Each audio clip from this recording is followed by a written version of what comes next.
What's going on, everybody? This is Afro Think Tank. American politician and veteran destroys Pete Hegsety and tells him he's a disgrace to the United States military and he should resign, which I 100% and totally agree with. Now let me show you this. For those who like receipts, you want to know what this is? It's a French fourragère, only given to those who are part of Victor units. Victor units are military units that are distinguished for distinguished service, for extraordinary service in combat. 1st Battalion, 6th Marines, 2nd Marine Division, Camp Lejeune, North Carolina. That's where I got this from. I earned this. This is mine. All right. For those of you who know, you know what this means, right? We about that life. And Pete Hegsety, right, and Donald Trump in this racist neo-Nazi administration has been trying to politicize the military. The thing that makes our military so great, I'm gonna be honest, the thing that makes our military so great is that we're apolitical. Unlike most militaries around the world who are political or who have their own particular agenda. Like, for instance, Pakistan. Pakistan's military is a organization of its own that owns corporations and pretty much runs Pakistan. So if Pakistan's military decided they wanted to do a coup and take over Pakistan, they could do it. They have the power, they have the money to do it. Many militaries, right, are separate from their governments, and they don't take orders from their government, they take suggestions from their government. Our military, what makes it so powerful, no matter what kind of politician is in office, our military is structured to stay apolitical, meaning we don't have to worry about our military being used to take over America. I do know that you see the National Guard out here and they're using them, but trust and believe, the members of the National Guard, even though they're forced to go stand out on the streets with a show of force because of this administration forcing them to do so, and the Marines that are unconstitutionally being forced to go stand in front of civilians with weapons, I will tell you right now, they will not fight America on behalf of Donald Trump. I can stand here as a United States Marine Corps combat action veteran, as a special operator, right, who's been in this shit. I will tell you right now, the United States, the members of the United States military will not fire a shot on a civilian on behalf of this administration. They will go as far as show up to where they're supposed to show up and stand there in uniform. That's as far as they're going to go, because our military is created that way. Despite what a lot of the right-wing racist people who pretend like they care about the military, but they don't. Who pretend like they care about veterans, but they don't. They just say it because it sounds good on their political messages, because they want old white people who fought in World War I and II against the Nazis. They want to believe that the people that they vote for are patriotic and will take care of them the way America supposedly took care of them when they came back from those wars, even though they didn't take care of black folks. But that's a whole nother goddamn story, right? I want you to be 100% certain that the American militaries and the generals and the colonels and the majors and the captains and the lieutenants and the second lieutenants and the gunnery sergeants and the gunnies and the staff sergeants and the corporals and the lance corporals and the privates will not fight and shoot an American citizen on behalf of this white neo-Nazi administration, no matter what their political affiliation is. When the shit hit the fan, I guarantee our military will stand up for what's right. They will fight terrorism, both foreign and domestic, when necessary. And our veterans who took the oath and never untook the oath will most definitely stand up when necessary, when shit hit the fan. Trust and believe, there is a class of people in this country, all right? There's a class of people in this country who, if tipped, if had to, if that was the last choice that needed to be made, they will stand up and do the right thing. With that being said, there are racist people in the military who do infiltrate. But for the majority of the military, they're upstanding Americans who joined the military because they wanted to go to college for free. And they wanted to travel for free. And they saw the commercials and it looked cool. And that's goddamn truth, right? So Pete Hegsety, which is a shame, he's the worst thing. He's the worst representation of anybody. He was in the military. I think he was in the Coast Guard or nothing, but he likes to pretend like he's more than what he is. And he's definitely not the leader that America needs in the position that he's in. And he's being told by a veteran who has the right to say so, right? So I wanted to bring that to you. And you'll see this congressman also talk to a 4-star general who's forced to say yes or no. Unlike a lot of these other politicians, when asked direct questions, they're not allowed. I mean, they're supposed to answer the question yes or no, but they don't do it because they're all liars.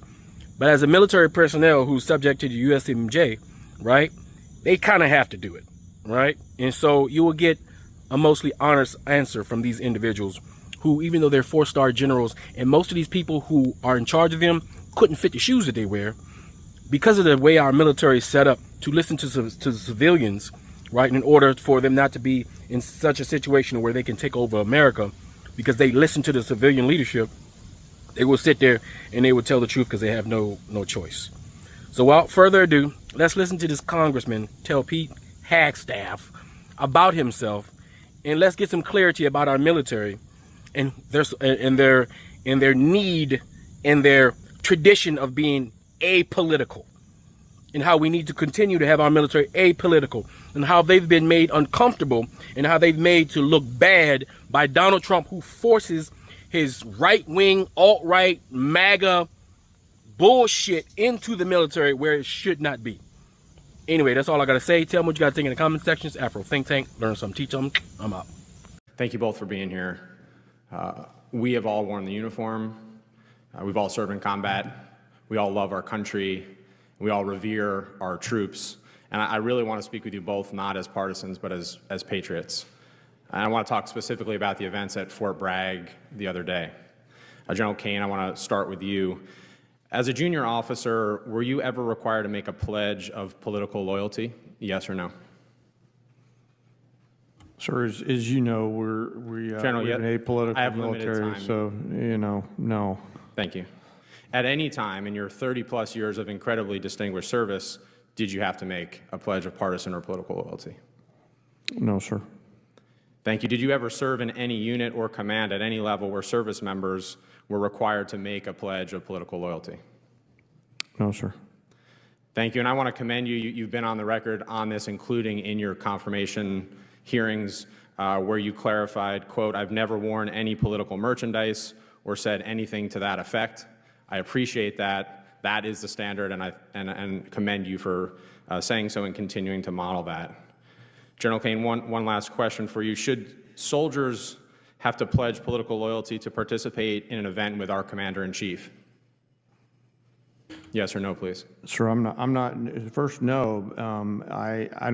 I'm not aware of any time in history that soldiers, sailors, airmen, Marines have been asked to do that. I think. And I'm sorry, General. I do want to, just in the interest of time, I want to talk about what happened at Fort Bragg 2 days ago. There was guidance put out, and this has been verified by multiple independent news outlets, saying, quote, these are to the soldiers of the 18th Airborne Corps and the U.S. Army. If soldiers have political views that are in opposition to the current administration, then they need to speak with their leadership and get swapped out. This is swapped out of the event with the president. In addition, in an incredibly disturbing incident, there was a pop-up shop selling MAGA merchandise on post at Fort Bragg. And to summarize this, there was a commander from Bragg who said on the record, quote, "This has been a bad week for the Army, for anyone who cares about us being a neutral institution. This was shameful." If those are the facts, and I know the Army is investigating at least the MAGA pop-up shop, is that appropriate, General Kane? Sir, I haven't seen any of these reports. I'm not familiar with them, but as I mentioned earlier and in my confirmation hearing, the nation demands a apolitical, nonpartisan military. I appreciate you saying that and happy to share those reports. Secretary Hegsety, are you familiar with DoD Directive 1344.10? Political activities of the members of the armed forces? Well, first off, I don't buy into your yes or no? insinuation Are you familiar that pledges with, are being done under this administration. That's I reclaim my insinuation. time. Are you familiar with this DoD directive? There's never one time in my service or in this Mr. Defense Secretary, Department. will you please answer I'm answering your these question questions? where politics has been considered for service members. Are you familiar with this directive? Yes or no?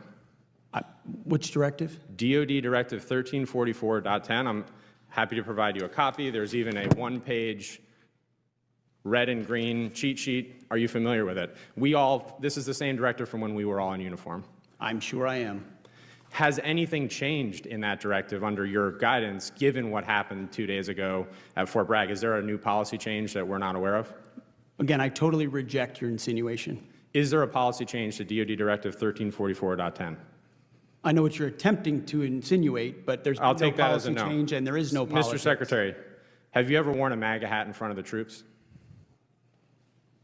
I own plenty of MAGA hats, but I don't. Have you ever know that I worn have. one in front of the troops at an official event? I don't I'm believe aware so. of. I don't believe so. Do you think it's appropriate for the President of the United States to wear political merchandise, including a MAGA hat, at official events, including West Point commencement? The Commander-in-Chief Yes or no? can wear whatever hat he wants, to include the phrase, "Make America Great Again," because I would like to you make think America that's- great again as well. So you think that's appropriate? The Commander-in-Chief has the right in front of his troops to wear whatever he'd like. Okay, I strongly disagree with you. And I urge you both, especially you, General Kane, as we see an increasingly political rhetoric, including from the Secretary, to please, for the good of our troops, this is an incredibly difficult moment, and we need leaders like you to continue to echo the apolitical nature. I have 12 seconds. Mr. Secretary, I don't say this lightly. I have to say this on the record. I think your tenure as Secretary of Defense has been shameful and weak, and you should resign. Free Sudan! Boycott diamonds and gold! Free Sudan! Boycott diamonds and gold! We most definitely cannot forget about the people of Sudan! Wait. Before you go, for all my subscribers and philanthropists out there, I'm building a solar power community water bowl system in Nigeria. It's going to cost between $5,000 and $6,000. I'm trying to raise money. If you want to participate and help me build this solar power water system, please donate to the Cash App and put solar water in the notes. Solar water in the notes. I'll put PayPal, Stripe, and Zelle. Anyway, thank you. That's all I got to say. It's Afro Think Tank. Learn something, teach something. I'm out.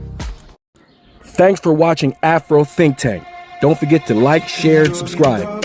And follow me on Substack and Patreon for more content. Remember, it's Pan-Africanism or nothing.